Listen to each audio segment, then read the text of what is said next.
welcome to the Pirate Skills Meetup, the first one in 2019. Today with the topic of how to grow in 2019 with the Growth Marketing Treasure Map. I'm so glad so many people showed up. We are about 35-ish people here in this room. I cannot turn around the camera because of the new fancy light setup, and I don't want to mess it up this time. I did that a couple of times in the past.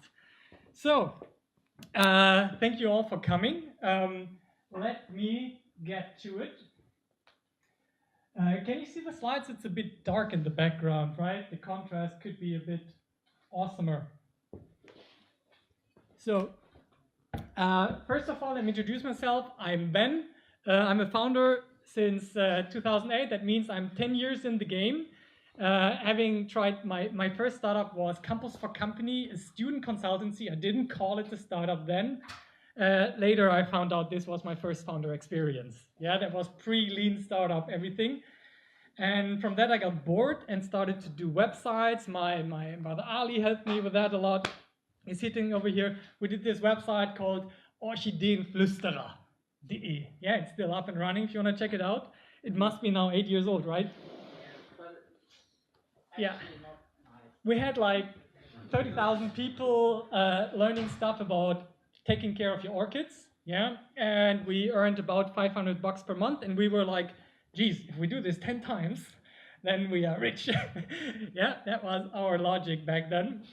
Then SEO got a bit harder, and we thought like, what about this new app store thingy? Alex, do you wanna grab a seat somewhere?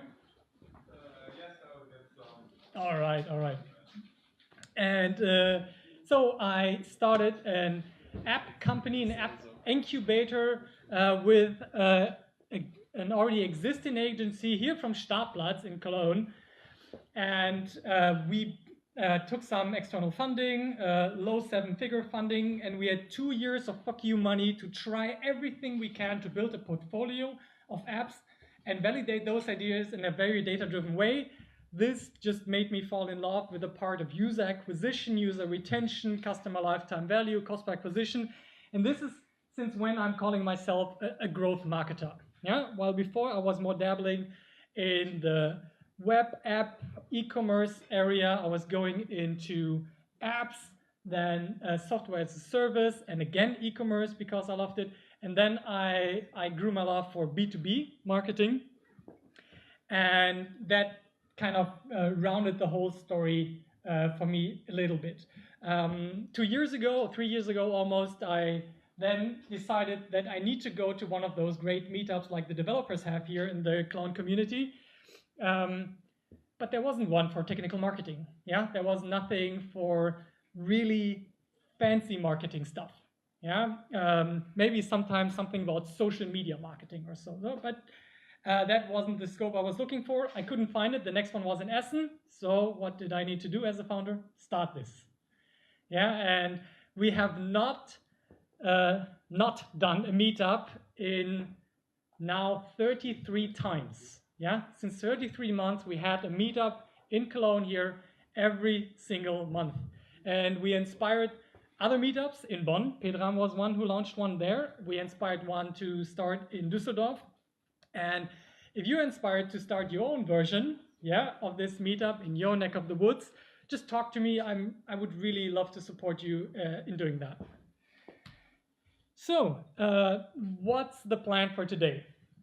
Today, I'm going to introduce you to the Growth Marketing Treasure Map, a concept that was first introduced or like thought of by me and Jono, yeah, the Australian guy in our team, and Miriam is Jono's fiancée. Ooh. I saw the really romantic pictures from Australia where he proposed. Okay. And then this framework leads you to think about your own customer journey and where your customers are most stuck and where your business has the biggest potential. When I set goals for growing in 2019, I'm always asking the question, where in the user journey of my current product or the product that I'm building, where do I have most potential for the least effort? Not because I'm lazy, but just because it's smart logic. You want to achieve a lot with as little effort as possible. Yeah, and this is a framework that helps us analyze where your customers are stuck and what you could do in those if they are stuck. Then, because user acquisition is for 80% of people in this room usually what they feel, what they need most of. I need more customers. I don't need them to stick around longer, but first of all, I want more. Is that right? Who would say they need more customers? All right, this is most of the hands in this room. For that, you usually need to build a funnel. You cannot just say customers come and they appear. You need to find a way how to gain awareness, how to convert them to a lead, how to nurture that lead, and how to convert them to a customer, how to make them happy over time, keep them, what we call retention. And this is what we call funnels. Yeah, we very consciously build funnels through which the customer is led in a nice, nurturing user experience. And then, because you need to manage now your goals that you have, I have a very simple system that I use for myself to prioritize the ideas that make my goal happen with a framework that I'm going to share with you. And that's the journey of today. I want to hit 8:30 at the latest to be finished, so we can have some beer and some Fritz Cola stuff in the end and keep talking about this, okay? If you have any questions in the meantime, please don't hesitate to ask, yeah? And if you get bored, just take a picture of this slide and you can download everything that I'm going to talk about and all the tools that I'm showing you. You can just take a picture of this now, or if you have it, not everybody in this room has this, you have this cheat sheet, this handout, with the links to the slides from today. They are completely free on the website on pirateskills.com. Yeah, you are just redirected there to the correct lecture. You will also find let me show it to you. You will also find all the other meetups, yeah, that we had in the past, like the last 12 or 14 meetups, since it's called Pirate Skills. And as you can see now, we got 5 people watching the live stream. There are usually like up to 30 people during the live stream, but then 2,000 people after the live stream. And if we promote it more, of course, more. Yeah. And you can grab it after this event. This becomes a recording of the video. Yeah, and you can check it out, share it with people. And here is the PDF that we are watching at right now. You can download it here with this button, with this link.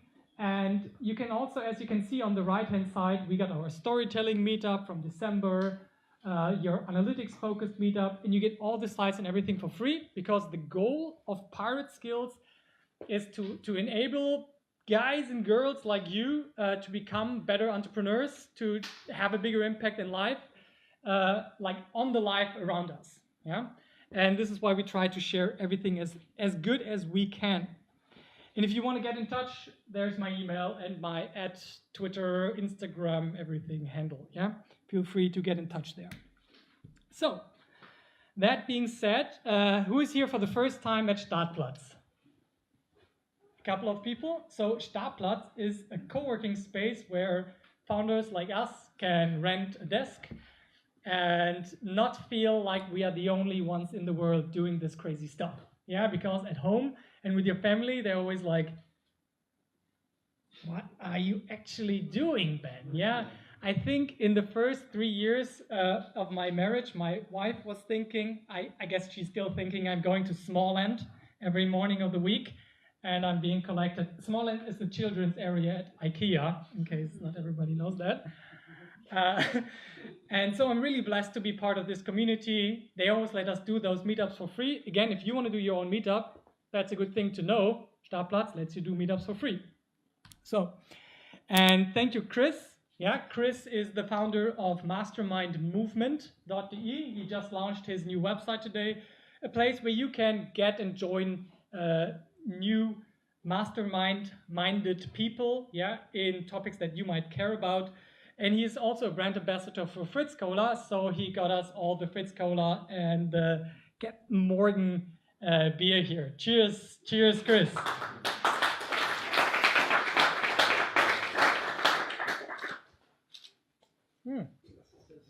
All right, so let's jump right in. So when I set goals, as I said, I'm thinking about this. What is my customer journey? What is the funnel that my customer is currently in? It always runs like this in every single business that I know. You acquire a customer, or you get them to your website at least. Yeah? You make them do something valuable so that they have a valuable interaction with you. They sign up for your newsletter, they buy your product directly, they sign up for a free trial, stuff like that. But then the hard part starts, they install your app. Yeah? The hard part starts retention. Yeah? How many people of those that signed up for your service are still active users in 30 days? How many people who buy something, for example, in this room we have the founder of MediaFix, can you say hi? There you can scan your old pictures and get them digitized. Yeah? How many people who do it once do it again? Yeah, that is the question about retention. How many people do they refer to MediaFix after that because they had a good user experience and think everybody should scan their old pictures? And then revenue. Did we make enough money to finance the whole fund before that? Yeah, you might have like a 10 euro cost per acquisition. You might be selling your product for 50 euro. So you need to be able to deliver your product for around 40 euro, or if you want to make a profit, for less than 40 euros, and you have a running scalable business. Yeah. So this always goes through my mind. Am I asking myself, what is my current bottleneck? Yeah. And to visualize this more clearly, I use the growth marketing treasure map. Yeah. Let's see if this guy now decided to work for me, because this would be much, much, much easier. So the growth marketing treasure map, come on, yes, oh my God, it worked, is a simple framework that is like a map that shows the user flow from the top to the bottom. Yeah, you are like the entrepreneur arriving at the shore and having to chart out the path.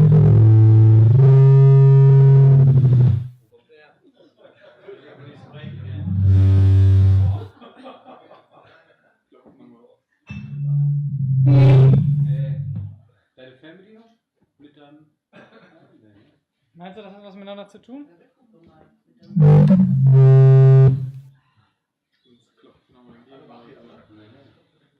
Give me a second, guy. Ja, das andere Mikrofon klappt nicht.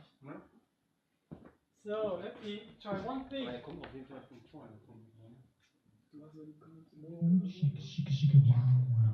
I don't know, it just went super much louder than before. Can you guys hear me just as you could before? Yeah, I just turned it down a lot. Okay. So it really helps in this kind of scenario to be a bit of a tech nerd. Yeah, just to help yourself. I don't know, somebody like 3 months ago, they just ripped down the whole laptop. I won't mention any names, Johannes Decker. And I had to work around with doing the live stream with my iPhone. Yeah, I was like, So I was really glad we could handle that as a team.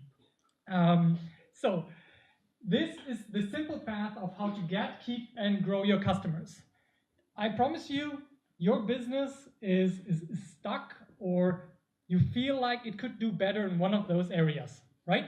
Getting customers, keeping customers, making them earn more money for your business. Yeah, simple as that.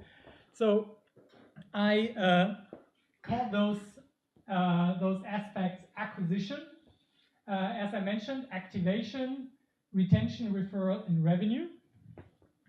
Maybe it decides at some point to give me the real visual. And because I'm a data nerd, I need a tower here that watches over everything on how the user flow is going. That is the analytics tower. And then you will find your treasure. That is down here. Yeah, real revenue, cash flow, positive revenue. And now you can zoom in. And as a little exercise for you guys, make a decision now. Where do you think is the most potential for your business in the next 3 to 6 months? Don't think longer. Yeah, 3 to 6 months. In which of these areas areas is the biggest potential for your business? And keep this topic in mind when we continue to go to the next things. So have you guys thought of something?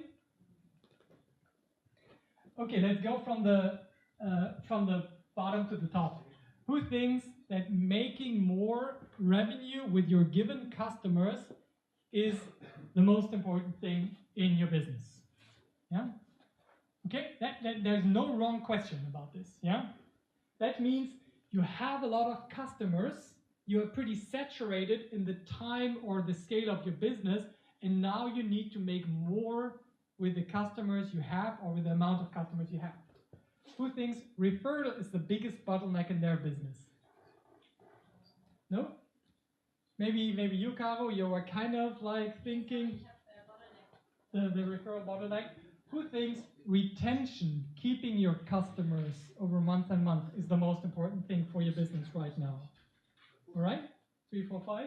Who thinks if you have enough traffic but people aren't doing shit on your website is the biggest problem? That means activation. Yeah? All right? And who thinks acquisition is the biggest problem that you have in your business? All right.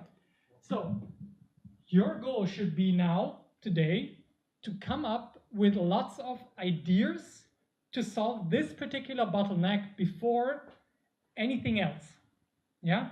This is how of course you have to do your everyday business on the side, yeah? But every quarter at Pirate Skills, we have a major challenge. For us, for example, this quarter, we call them a journey, 3 months. We want to gain 10,000 additional followers. We are now at around 13,900, and we have to gain about 120 per day until the end of March to get to those 10,000 followers. So then the question is, why do I even have that goal? Yeah. So 10,000 followers for Pirate Skills would mean a broader organic reach of people. We're pretty good with our paid reach, and within Cologne, the word of mouth is pretty strong. But we want to go international, since we're doing this in English. Yeah, why not doing that in London? Yeah, not having events in London, but having an impact on entrepreneurs in London. Yeah, there's no reason not to do that. So we have this specific goal, and it's also because it's something we more or less consciously have not focused on in the last 3 years. Yeah, if you check out the Facebook fan page of Pirate Skills, it has like 450 fans. What the fuck? Yeah, it's like, dude, you are the growth guy. You should have 10,000 followers on your website, which is not a problem once you set it as a goal and take action towards it. But then the difference is in the action you take. It's like playing chess. Yeah, you can only do one move at a time, and the difference between me and Garry Kasparov is the moves we are seeing in the first place and the decision on which one to do first. Yeah, there's the only difference between me and Garry, and it's a big difference. Yeah, and this is where we can aid you with some experience, and we can help each other. And you can say, give us your examples here in the meetup, and tell us, yeah, this is my growth goal, this is my bottleneck, and let's solve this. Anybody in the room here would love to share their bottleneck here, that we could maybe use it as an example? Anybody here? You, Bennett? Who are you? What do you do? Hi guys, my name is Ben. I was part of a startup in Bonn. You have maybe heard of the PropTech search engine Capnemo. But I don't want to talk about my job. My goal for 2019 is to get out of this job and get into a new one. And this is a referral program, so I have to do many acquisitions. I'm just getting started. It's a trust-based recommendation network. So let me give you an example. If you want to buy a new camera, yeah, I have no clue about cameras, but I know you because we just met right in the moment, and you know him pretty well. So I do trust you. You do trust him. So you can recommend a camera over this trust path to me, and that's what's happening right here today. We will talk later. But if we haven't met here, maybe I won't get a hint, and that's what I'm doing. Digital. Do you have a name for that business already? Not yet. Maybe. Okay. So, and just to clarify, Daniel, my brother, would be the guy who's giving me advice on which camera to choose. Definitely. He's the photographer and videographer for Pirate Skills, doing the creative direction here. Yeah. Uli is also supporting with that, but Daniel is doing the main creative direction part. All right. So we have a new business idea. A referral program sounds like a multi-sided platform. You need to acquire people who want to get referrals and people who want to give referrals, right? And you have probably at least the people who are delivering the products. They might also be interested in being a stakeholder in that company. Okay, so you want to get customers, but you are still in idea stage. So in my opinion, your first thing to do would be put up a landing page and start collecting email addresses for beta users for your different stakeholder groups, so you learn which of them is hardest to acquire, yeah, and for whom you need to do what, yeah, in order to serve their needs, because that's all they care about, yeah. And if you serve their needs, you're gonna have a working platform. It's a big challenge, but you're not a first-time entrepreneur, so good luck with that, Bena. Really cool. All right, so now you can dig deeper in that. And why is analytics so important in this journey? Because to me, doing modern online marketing without analytics is like searching a black cat in a box, yeah, in a dark, really dark box. Yeah, you could be religious about it and believe the cat is there, yeah, but that's not my style. I would prefer like to be scientific and turn on a fucking flashlight, yeah. And this flashlight is called analytics these days. Yeah, we have tools that help us really understand where does traffic come from, what do people do on my page, and what conversion steps are they taking on my page. Typical tools I use in this trade is Google Analytics and Facebook Analytics for engagement and everything B2B and software as a service, Mixpanel and Amplitude. For conversion tracking from many different sources, I use Segment. And for app subscription services, for example, ChartMogul. As far as I know, ChartMogul is the only tool, please correct me if I'm wrong, that properly displays how many subscribers you have for your Apple and Android app, like if you have a recurring subscription. It's really hard to track for other analytics tools. I get out of the way, yeah? Let me get out of the way. But again, you have the slides and you get the beautiful PDF version in there. So at least having a basic handle on your analytics would be my first step. If you are starting from zero, just start with Google Analytics, yeah? Install it on your website, just make sure it has the basic privacy protection options turned on and you're ready to go. Yeah, if you're going to go a bit more aggressive, turn on the Facebook pixel. It is amazing how good Facebook Analytics has become. It has become stronger than Google Analytics in many ways, especially since paid acquisition has gone so much towards Facebook and Instagram. Yeah, it's gone away a little bit from Google. So just who is doing paid acquisition in this room? That means ads. Yeah. And who of you guys is spending more on Google than Facebook? Who's spending more on Facebook than on Google? Who's spending more on other stuff than Facebook and Google? What do you guys spend money on? I'm just spending, we have a B2B target group of insurance and banking and yes. Immobilia, so of course we're just spending on Xing and LinkedIn. Yes, spend more money on Xing and LinkedIn because you have a B2B heavy group. Very good decision. You just have to live with click prices northwards of €5, right? Yeah. Xing is worse. Yeah. What are your click prices on Xing at the moment? Do you know? Well, or guess? Lead prices, cost per lead is around 50 to 18 euros. Okay, 50 to 80. What is a lead? Is it a person who signed up for the email? Okay, that's decent, depending on the customer lifetime value that such a lead can provide to you. If it's €1,000 and you can convert 10% of your leads, then you have a return of investment of 200%, which is nice. Yeah, but if not. What do you spend more money on? Same, LinkedIn and Xing? Affiliate platforms. Yeah. What affiliate platforms? We publish job ads. You publish job ads. On other job boards. Okay. So when we Okay, so that is a unique case. Very interesting.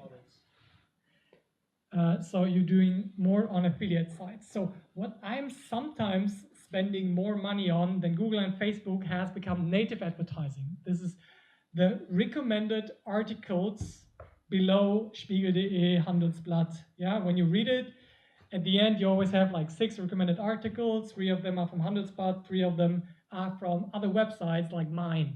They are incredibly cheap. I'm talking 10 cents per click. Yeah, at a very low click-through rate. That means, like in a B2B case, I recently had 1 million impressions for €180. Yeah, that means you can use it for brand building a lot. And you don't get as much quality traffic as from the Facebook newsfeed, but there is also a lot of trash in the Facebook audience network and the Google display network, right? So that's how that works. And analytics will tell you what's working and what's not working.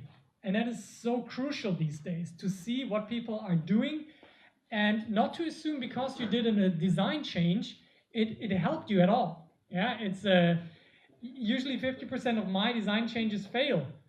I'm super proud that 50% of my design changes work.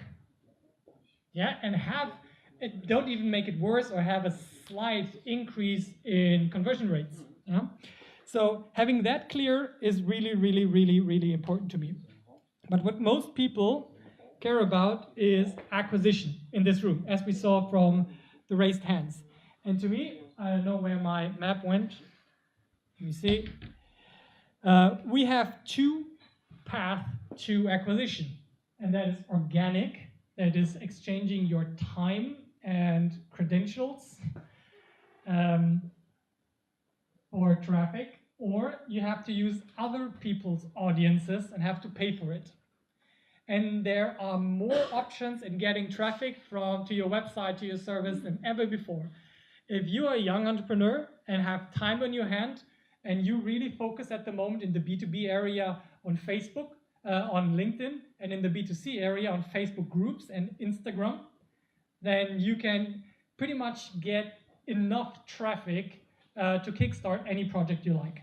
Yeah, but if you can afford to pay, if you have good organic reach, if you have good content marketing in the first place, a story worth telling, yeah, as we discussed in depth in the December meetup, which you can download and get the slides, as you saw on pirateskills.com, then you can put this is like oil on the fire.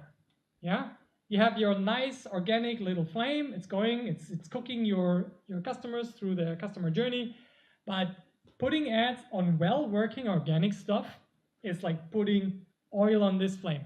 Yeah, and there is always, to me, in all my projects that I do, there is the point before I have cash flow positive paid ads and after I have cash flow positive paid ads. What does that mean? For example, with Klarheit, we were doing 1 sale per day with organic, but at the point when I was able to create €1 from €1 spent, the business went through the roof.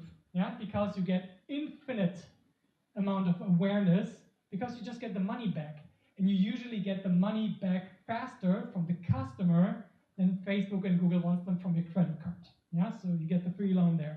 If you are in a fast-paced B2C business, if you're in a B2B network with a long lead time, of course you have to be a bit more patient from acquisition to actual conversion. Yeah, because corporates just take months to wait to really convert. What I'm looking at in the analytics part is my reach, how many people have I actually touched, how many activations, so signups have I gained from which channel. I even break it down to campaigns and ads and keywords.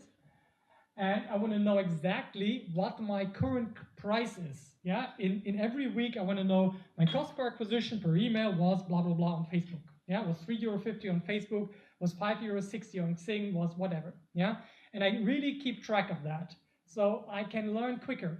This whole engine is about making your business a learning machine. Yeah, so after that, you're happy, you get your customers. I was pretty good at customer acquisition with my app CSGO skills, but only 70% of people who downloaded the app even started it. Yeah, what's the problem with that? So of those 70% who started it, I was maybe left with 10% of the end of the month, still being active users. Yeah, so but even getting them to do the first thing in your app is so hard. Yeah, getting them to your page is, after you have learned the basic mechanics, is quote unquote the easy part. Yeah, but then delivering a product and an onboarding experience that captures your customer's attention enough to set up the profile, to upload the pictures, to order the shoebox, whatever, yeah, is really, really hard. So the areas where I focus on is the sign up, the onboarding, and the messaging. Yeah. So lots of us, for example, in your platform case, how hard are you going to make it for new people to sign up for this platform? Do you have 5 form fields, or are you fine with the email address? Yeah. Or are you even fine with just a Facebook login? Yeah. Do people hate Facebook login because we are here in Germany and you get flamed if you only have Facebook login? Yeah. It's like getting those nuances of the sign-up experience is really crucial in getting people to activate. And this is where most people can improve very quickly.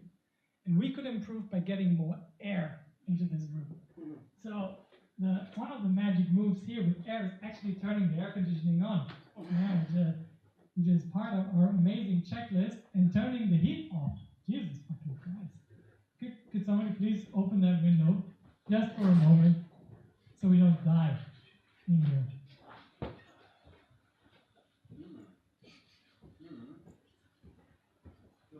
So getting you to activate here in this room is really hard if the air is shit. Yeah, and you have to. We worked here all day during the growth sprint, so it's probably a bit of a musky smell in here. So, and the messaging means, do I just leave them alone after they sign up to my service, or do I have a clear messaging plan through email, push notifications, even calling them if it's B2B, that keeps them in the loop, that helps them through that? And the metrics I'm looking at is time to first value. And how many steps do I force my people to go through to first value? Hendrik is over there in the back. Hello, Hendrik. He is my co-host of the Growth Arctic podcast. And he has a very awesome method to visualize how many steps it takes to get to first value, and I can only recommend it. Do you know what I'm talking about? Just printing out every single screen you make your users go through, every single step of the funnel. Print it and put it on the wall and see how long you are torturing your customers to get. Sometimes you need a long wall. Yeah, you really, it's shocking. Yeah, and just start with a nice time frame where you get like a round number. Let's say 10,000 people end up there, and just put the number. How many people survive all of this steps? And see where you lose most of your people. And this is how I analyze activation.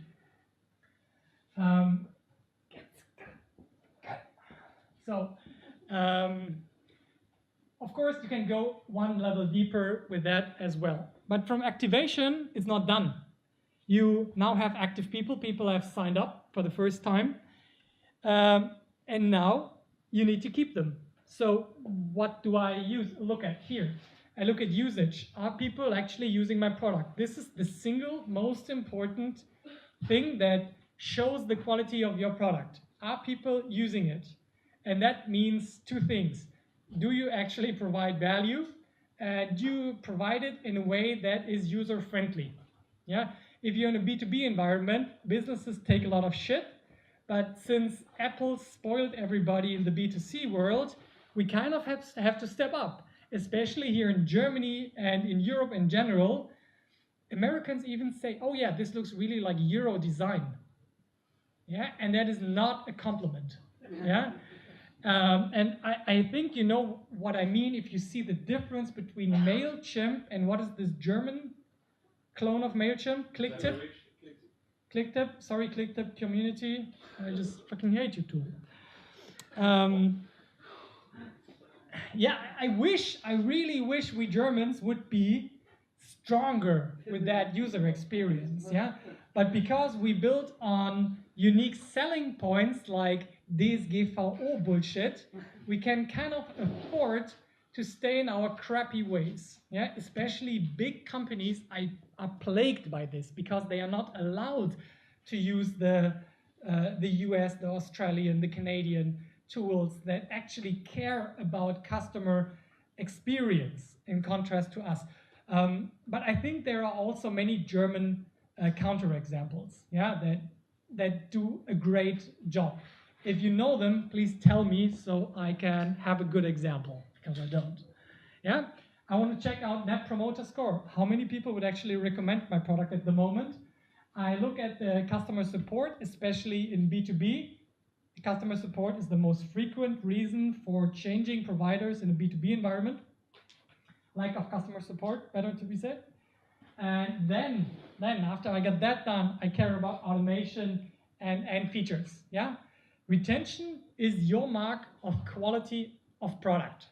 And if you are a young founder, I would, like young in your startup, in that project you are doing, I would put my focus on 80% activation and retention and 20% on acquisition.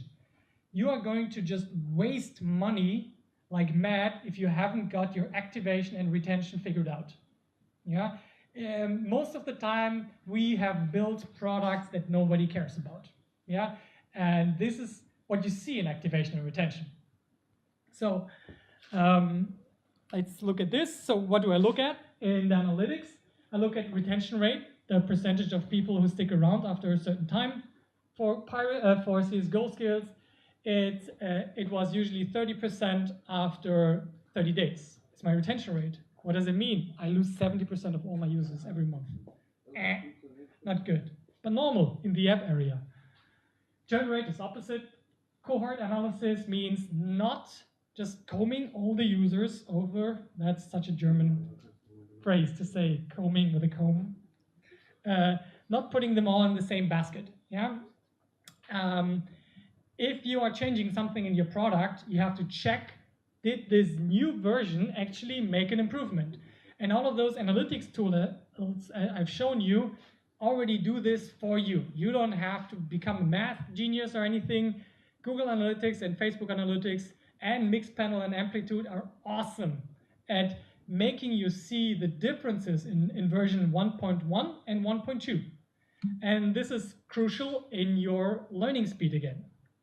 So, and then I visualized this churn funnel, just as I mentioned with Hendrik's example of having everything on the big white wall. I always visualize how many people I lose in which step of the funnel, and if I work on that funnel step, I want to know if I made it better or worse. And as I said before, I often make it worse than better. And it's pretty normal. So after that, we have happy customers. We have single happy customers. We acquired them, we got them to use our product, we got them to keep using our product. Now it would be great to get some neat referrals out of them, because that would change our cost per acquisition greatly. Yeah, usually we have these words like virality and invites and sharing and community building in this area that you can focus on, but you don't even need to go very viral. If MediaFix would get 20% of the customers to bring one other customer, yeah, so one out of every 5th customer, then the cost per acquisition would just lower at 20%, yeah, because they get 20% of customers for free now. lowering your cost per acquisition by 20% is such an amazing competitive advantage if you are in a very competitive field, that it's really hard to overestimate how important it is. You don't need to go hockey stick viral. Just look at Instagram growth on Google Trends. It's just a linear curve, but it stays that way. Yeah, and it's keeping on getting all the other social networks linearly. There might have been a phase where it grew exponentially, but it's not as important as mass media wants you to believe it is. Most of us, we are happy with millions. Yeah? So, but the simple rule that you have to understand to increase your referral rate is the invitation rate. How many people invite other people to your business? How many of your current users do that? Then those invitations are sent out. And the next question is, how many people accept that invitation? Bam. Yeah, that is your viral coefficient. Yeah, really, really fancy. What is actually fancy to think about is viral cycle time. There is a huge, huge, huge difference in one viral cycle taking 3 days or 3 months. How often do people go through this loop? And that is a dimension I have not thought about before I read a great book about viral loops, yeah, by Near Earl. And that concept means if you are asking your people earlier for referrals, you have a chance to get a much faster cycle time. So even if you're stuck at 20% invitation rate and acceptance rate, yeah, or 20% viral coefficient, you can make that loop faster, happen quicker. Yeah, and in a B2B environment, this can be crucial. How long do you actually need to wait for to ask for that referrals? Especially like, I was trained in this stuff like when selling insurance. That is the only thing they teach you. Get referrals from the people, get referrals and ask them for referrals because it works. And we are usually now too hitey-bitey to ask for referrals these days, or we just want them to all self-sign up and I don't want to ask them for anything. No, no, no. That makes your life different, and if your competitor does it and you don't, that is not to your advantage. So last but not least, we want to earn some money, and the factors I'm working on to improve there are usually around this. The current pricing. If you are in any personal service business, my first recommendation would be to double your prices. Just see what happens. What if 50% of people say no? Yeah, you still earn the same money, but you have half the work. Yeah, and offering different price tiers. At 7Mind, which is a meditation app, we tried going from monthly subscription for $9.99 to an 89-year-old yearly subscription. Now 80% of all the revenue comes through this yearly subscription. And you know what that also means? Those users are pre-rolling our cash flow for 12 months now. Yeah, and that made all the difference in the world because we could put so much more oil on the fire. Yeah, because we had more than enough money coming in, and we didn't wait for 3 to 6 months to get the customer lifetime value to be cash flow positive. Yeah, so playing with your pricing is really crucial. Then, how easy is your checkout, especially in e-commerce? I've seen really horrible checkout experience. I really like, what I take as a personal example, usually is the Shopify checkout experience. That is pretty decent. I'm still looking for like a magic checkout experience. I've started to pay with Apple Pay the last 3 taxi drives I took, and I thought that was pretty magical. Yeah, has anybody else here tried Apple Pay in this room? I'm just curious, like what that is. Yeah, one more. They just tried to roll it out here in Germany. Yeah, and Apple users are a high customer lifetime value group. Try it out in your business. And do you offer the payment solutions that the user needs? For example, if you're a German business but making sales in the Netherlands, but you do not offer a service that's called Ideal. Yeah, it's like not providing elektronisches Lastschriftverfahren here in Germany. It's like, if you don't do it, people hate you for it. Yeah, if you start a service in Germany just offering credit cards with Facebook login, then just read your reviews and have fun on the App Store or any other review site. So after the initial purchase, there's usually a way to deliver a continuous service for your business, and that we call a subscription. Yeah, you have your basic service. What is the monthly, yearly subscription you can offer to your business that can lead to additional customer lifetime value without screwing the customers? Yeah, I am not a huge fan of everything now being subscription, but if your business provides continuous value and it's not just this one-time purchase, really try this out. It makes your whole life so much more predictable. Hiring, firing people, planning budgets. If you own even a small portion of continuous revenue, that's such a big difference. And then your best source of more revenue is upsell your current customers. If you have a current customer base, ask them what they want, give it to them. Yeah, it's that simple. Make a fair price and give it to them. If you need money by the end of the month, that is the fastest way to get some quick revenue. And if you make that into a system, having your base product and then an upsell or a downsell, that is really a simple way how to do it. An example would be again from Klarheit. Klarheit is a coaching calendar that costs 35 euros. They introduced an 18 euro wall calendar, yeah, like a DIN A2 calendars for 18 euros. So it's a really good value for them and the customer, and the customer lifetime value increased by 6 euro, or the amount of volume per purchase by 6 euro. So every third customer put in one of those wallpapers. That was really easy to do, but it took them 1.5 years to bring it out. Why? Yeah, like you could have had such a more awesome funnel if you just had put out this product earlier. Yeah, but that's always easy to say in hindsight. Yeah. So think about that. What could you do that is really valuable or complementary to your service? It does not even need to be your service. Yeah, it could be somebody else's service that would just help the same customer. All right. So what do I measure here? Customer lifetime value, the most important thing.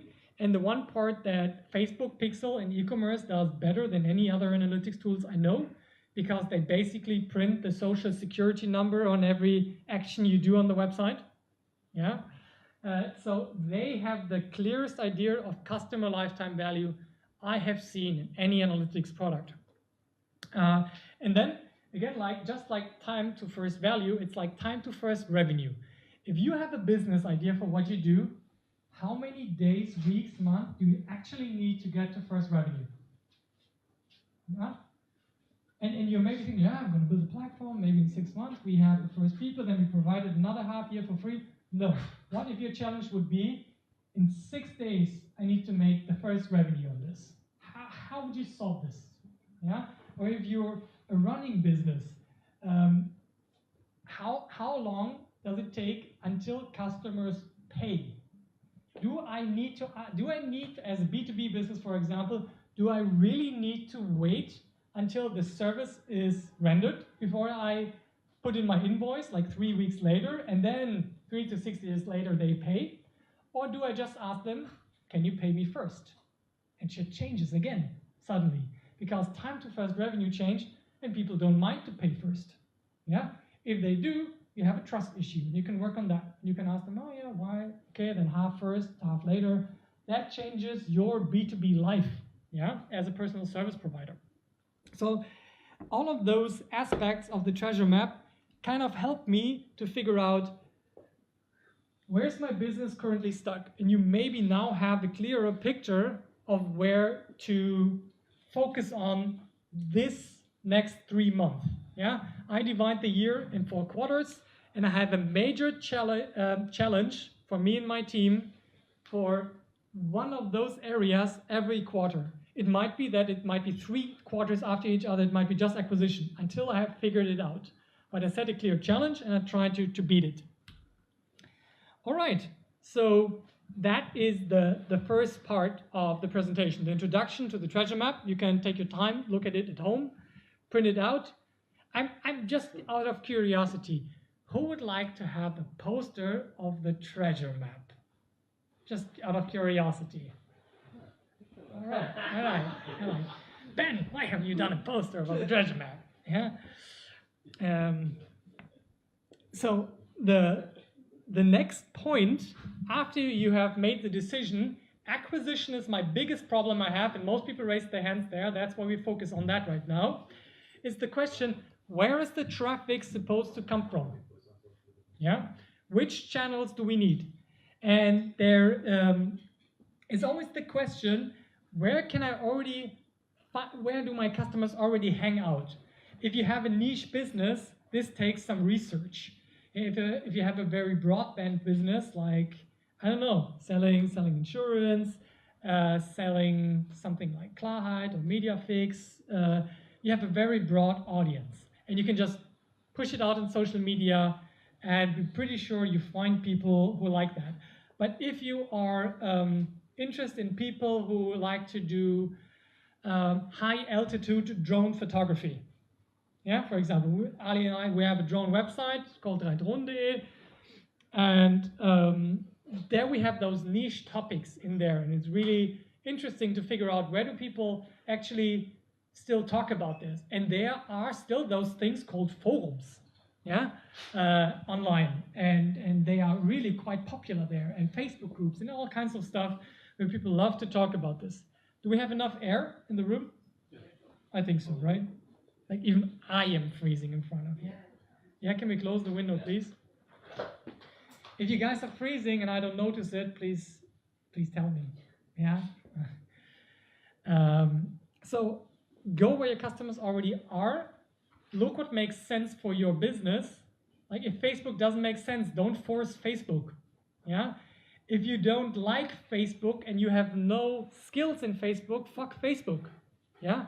That's not bad. Go where your strengths are. There are 3 different types of media, and you should be strong in one of them. That is text, that is video, and that is audio. Yeah, there might be image counted since Instagram got so strong, but it's always in combination with text. Yeah, so one of those 3 you should get really good at: text, video, or audio these days. If it was a choice for me, I would go video first and create the text based on the videos. Yeah, this is currently what has simply the easiest entry to market. If you want to do good SEO, not having videos in your SEO strategy is tough. Yeah, these days, because they get ranked really, really fast. Google essentially can listen to everything you're saying, yeah, and put that in context. And Facebook does the same thing. LinkedIn does the same thing. You know this because if you upload videos to those 3 channels, they provide you with an automatic subtitle. It means they have the technology to interpret what you are saying and ranking videos really, really fast for you. And they're not only valuable for SEO, but for the general social media thing. All of the social media content is going in the direction of video. Yeah, look how Instagram was 1 year ago and how it is today. It's like 50% video at the moment. Yeah, and I think that's increasing. Facebook is trying to clone YouTube with Facebook Watch. Yeah, YouTube is keep on getting bigger and bigger and bigger. So go where your strengths are, what makes sense for your market, and where your customers are. But that is very broad advice. So let's figure out what are actually all the channels that you could go for. As a book recommendation, read this book, Gabriel Weinberg. It's called Traction, a startup's guide to getting customers. He's the founder of DuckDuckGo, a famous anonymous search engine. And those 2 guys are exceptional marketers. Yeah, and they've written this book with people like us in mind, giving us an overview of 19 marketing channels, not only online channels, but offline events and sales and business development, but also, of course, content marketing and social media and paid advertising. If this book would have not been there, this meetup would not have existed. I'm a very online marketing dude. I would have never thought an event like this could have such a big impact.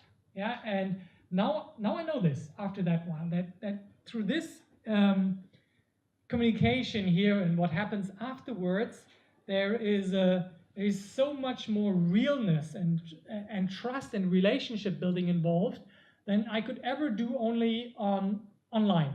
Yeah, with you just being another marketing douchebag in front of their Lamborghini, just saying, get 50,000 euros really quick, 3 weeks. Yeah, like I hate those guys. I just want to, yeah.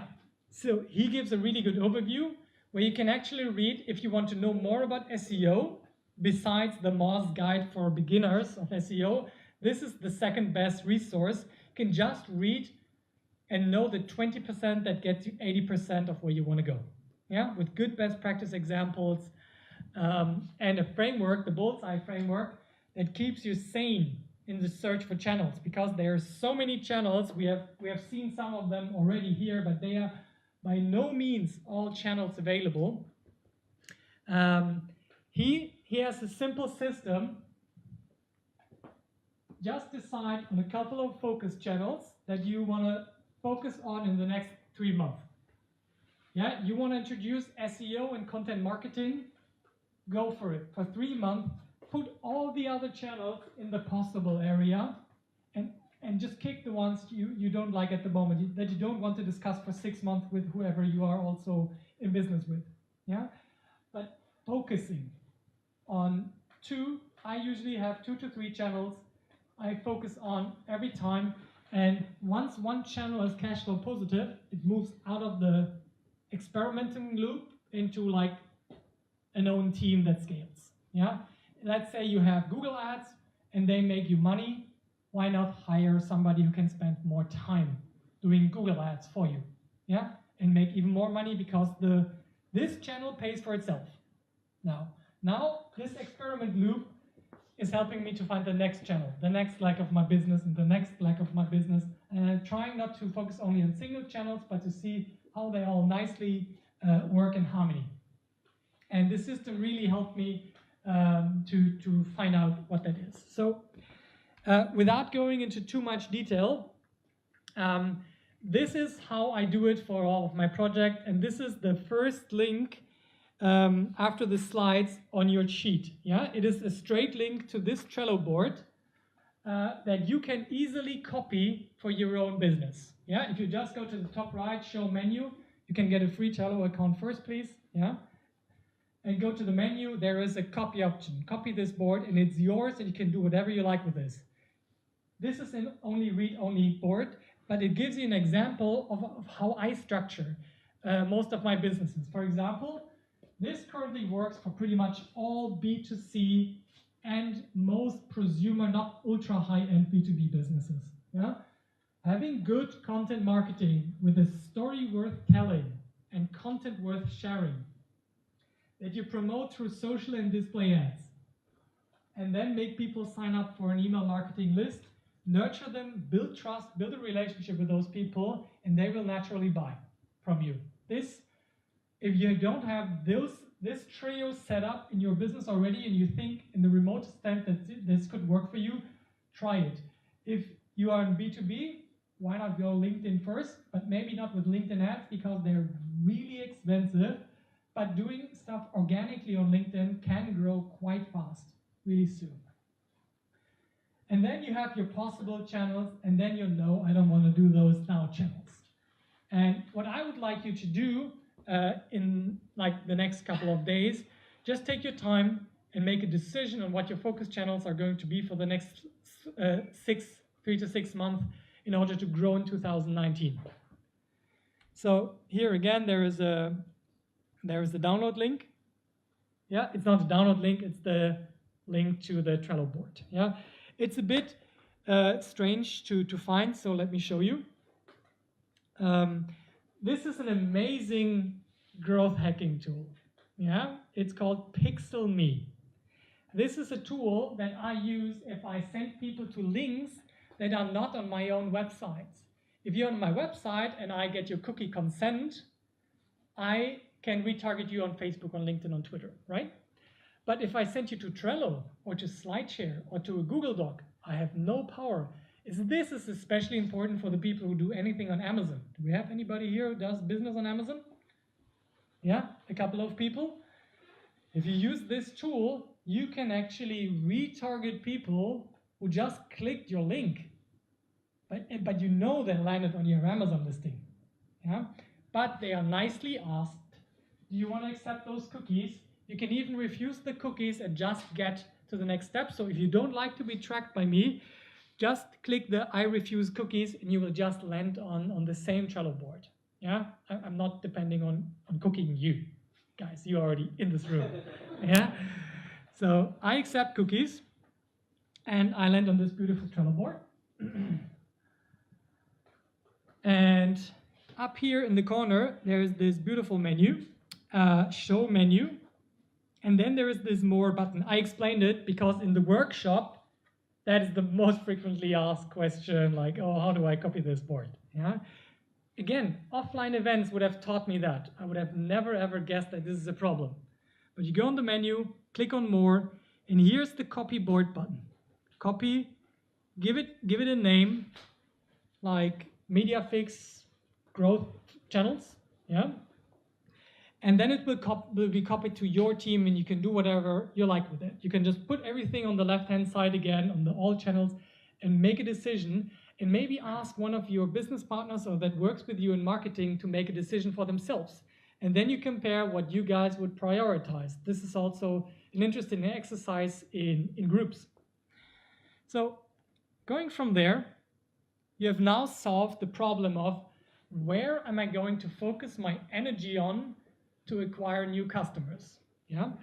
And then this is usually only the first interaction. It is getting people to click to go somewhere. Usually it's like a landing page, a website, a survey, a messenger bot, yeah?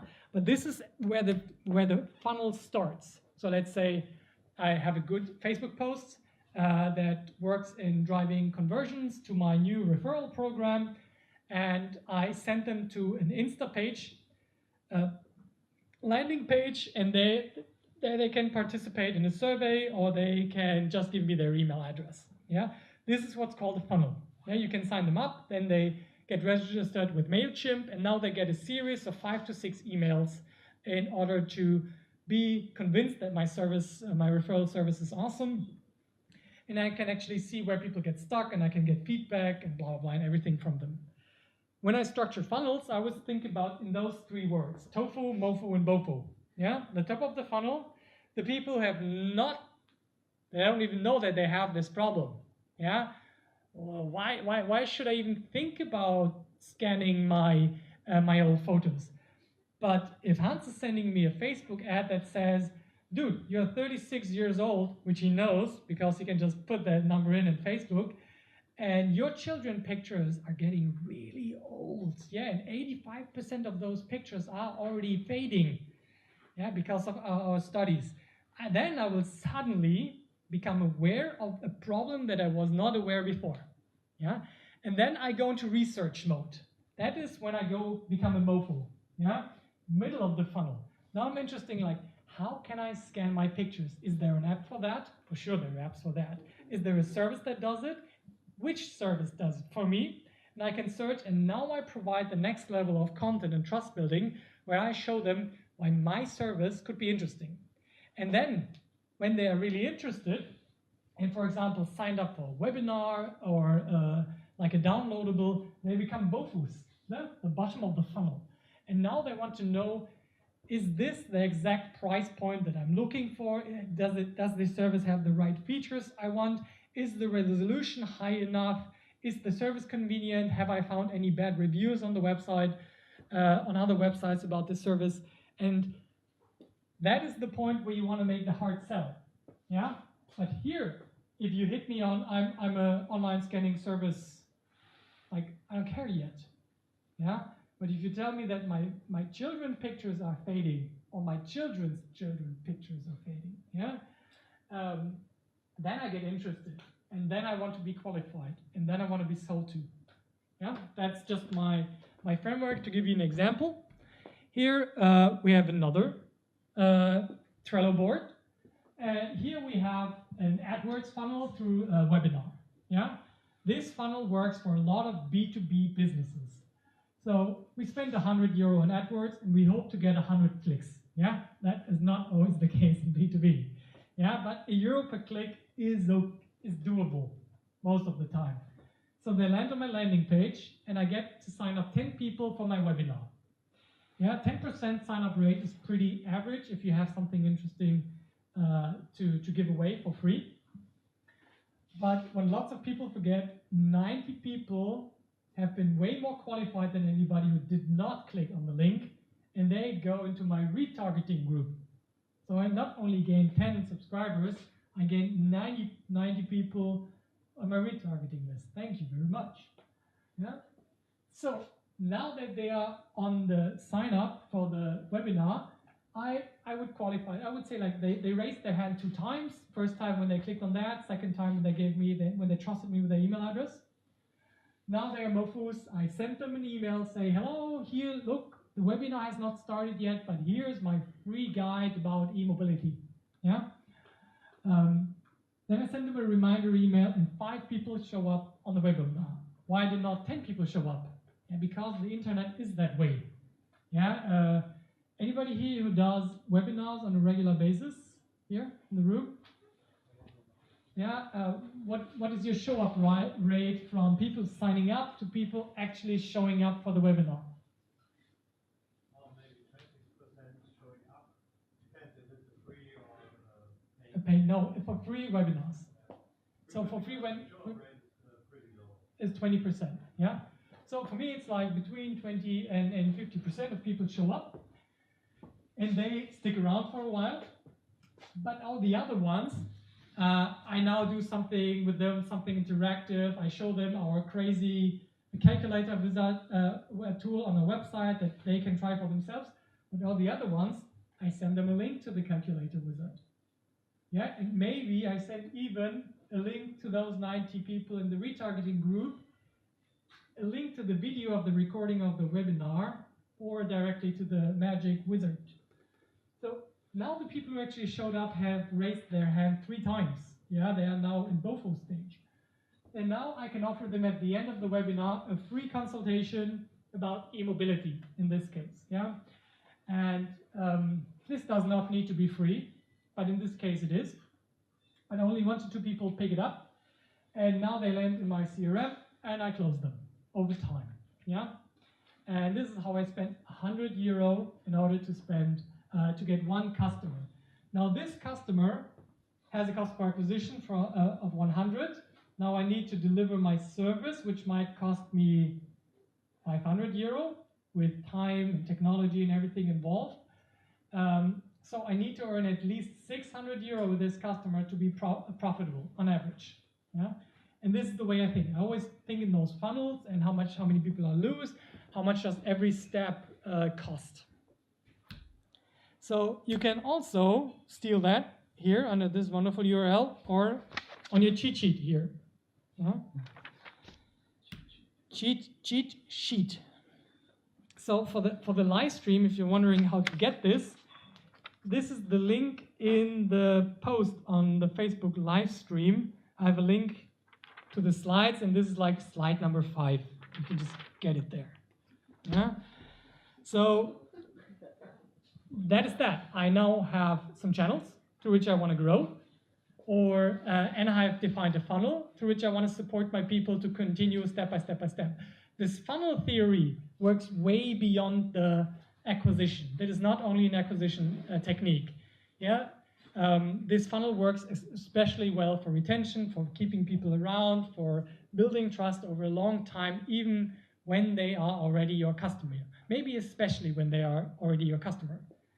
But then, again, you have found out acquisition is my biggest problem. You have decided on content marketing, social media, and email marketing. content marketing, social and display ads, and email marketing. Now I've got a gazillion ideas which I want to try. But not all of those ideas are created equal, right? I could do a Facebook group focused on people who have children in a certain age. If I think about the picture scanning example again, I could focus on people who are interested in certain camera brands because I know they have taken lots of analog pictures. And I can come up with all of those ideas. Yeah, but not all of them are created equal, and I have to make a decision what is easy and what is hard. So my system to organize myself on a weekly basis, I do my marketing pretty much like agile developers do their sprints. I define certain tests, experiments I want to run every week, and I want to run those to a specific goal, and then I check the outcome. Yeah, just like every developer does it. And I don't know why it took marketers so long to pick us this really awesome habit to keep on experiment, to not just be satisfied with the status quo and inventing new stuff every week. Yeah. So the question I ask, what is my biggest bottleneck that we already did and had some practice in? And then I create a high impact short-term objective.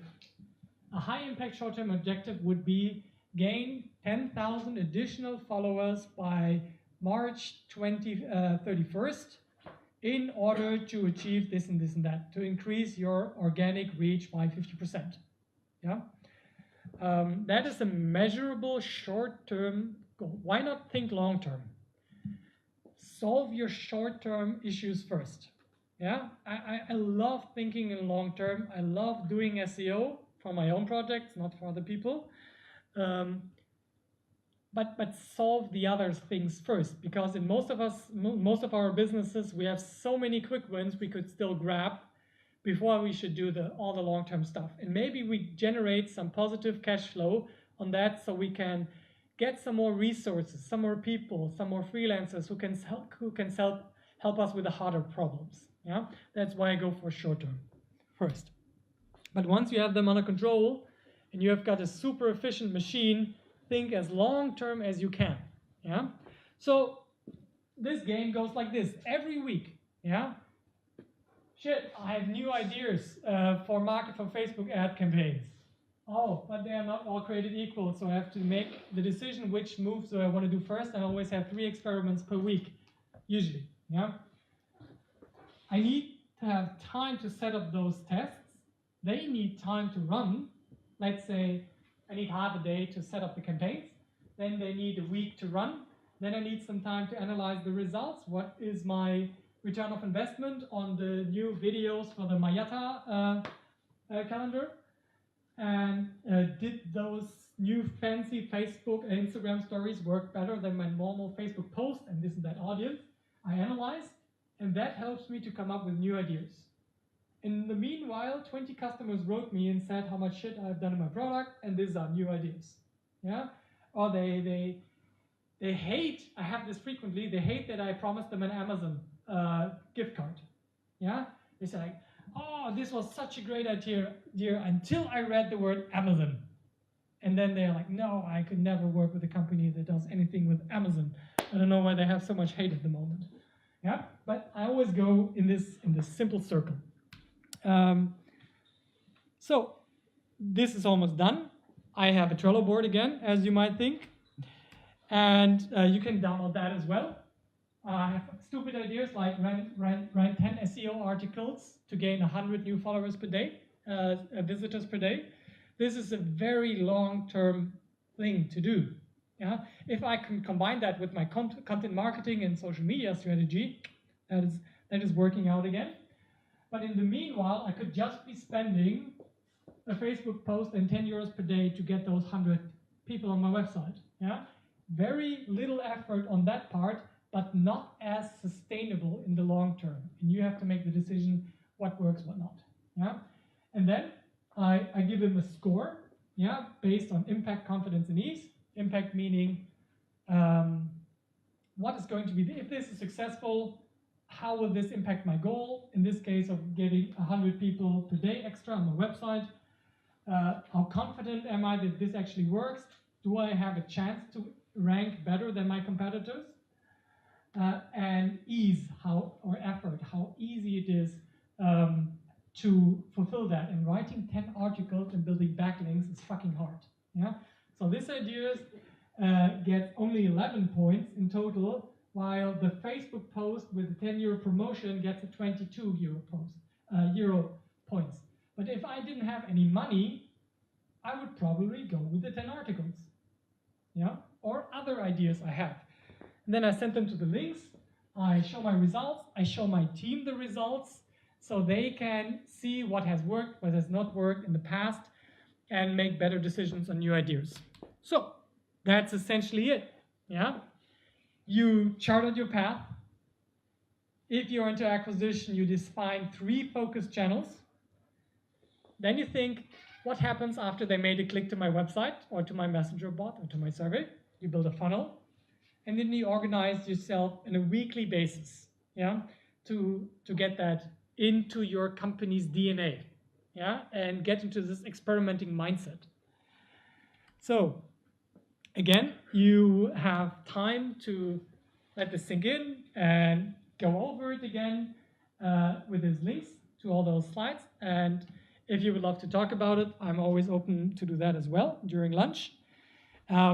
We have feedback sheets on your seats. Could you all pull them out, please? And I would really appreciate it if you would now take a minute to just tell me, what did you like? What did you not like? We're especially interested in what you did not like the air in the room, my boring way to speak, or whatever it is you might like to tell me, so we can make this better for all of us every single month. And there's also a field where you can ask for certain topics you would like to learn more about in the upcoming events. Yeah, we now got, just keep writing your feedback. We got now a series of 5 topics that we want to go through every half year. Yeah, we actually have 6 events in one half year, but 5 different topics that I think are the fundamental building blocks of any growth marketer's education. The first thing we did today, being able to define where you currently are and where you want to go, and to make educated decisions on which steps will take you from A to B. Yeah, that's the very, very first thing. And then getting into this data-driven experimenting mindset. The second step would be, for me, content marketing and storytelling. That is what we are going to focus on the first Wednesday of February. Yeah. Then, after we have a good story to tell, you need to be able to build funnels, yeah, like websites and email marketing, to put that content somewhere for people to see. Then, 4th point would be to be able to analyze, to learn about analytics. And the 5th would be to generate traffic through paid or through social or networking and all that kind of beautiful stuff we can do in the growth hacking world. Yeah, those are the 5 major modules, and we will have them up from January to May. So if you want to just continue your education, just come next time. Everything will kind of build on top of each other, but you can come here. They will be standalone as well. Yeah, they will be easily understandable. But take this opportunity this year to just spend one evening a month with me and the other speakers we are going to invite to speak here, and to learn from each other, okay? And please provide us the feedback so that we can keep on improving that stuff. And if you want to have lunch and talk about how this might apply to your business, just write me a WhatsApp. Don't call me. No, just, if you call me, you have to call me twice. Yeah, otherwise you go into Do Not Disturb. Or just send me a Facebook Messenger request. Follow me on LinkedIn or Twitter or Instagram, so we can stay in touch. Yeah, and if you want to stay in touch tonight, just write a post about this meetup and use the hashtag Pirate Skills. Yeah, and I always check that, and we can find each other afterwards, follow each other, and keep this conversation going and start learning from each other. Because you might have brilliant ideas of who should be standing here in front and who we all want to learn from, and you might have a relationship with this person already.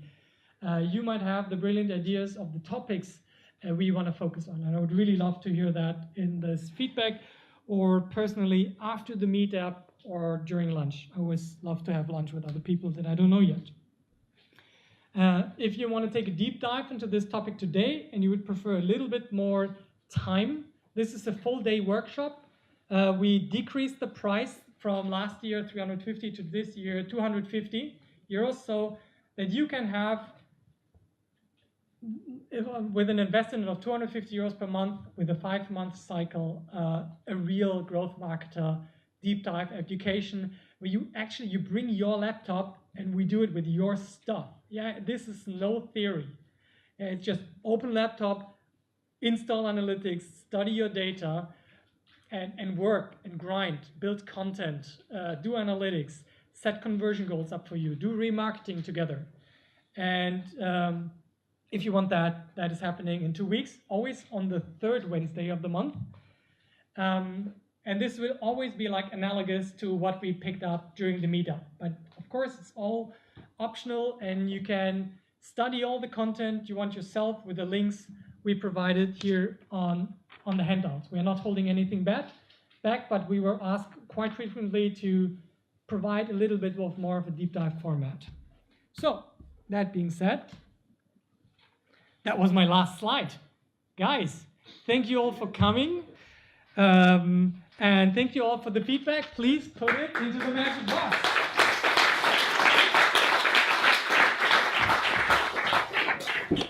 So please put it up here. Thank you all. Bye-bye live stream. If you have any questions, just write me a message.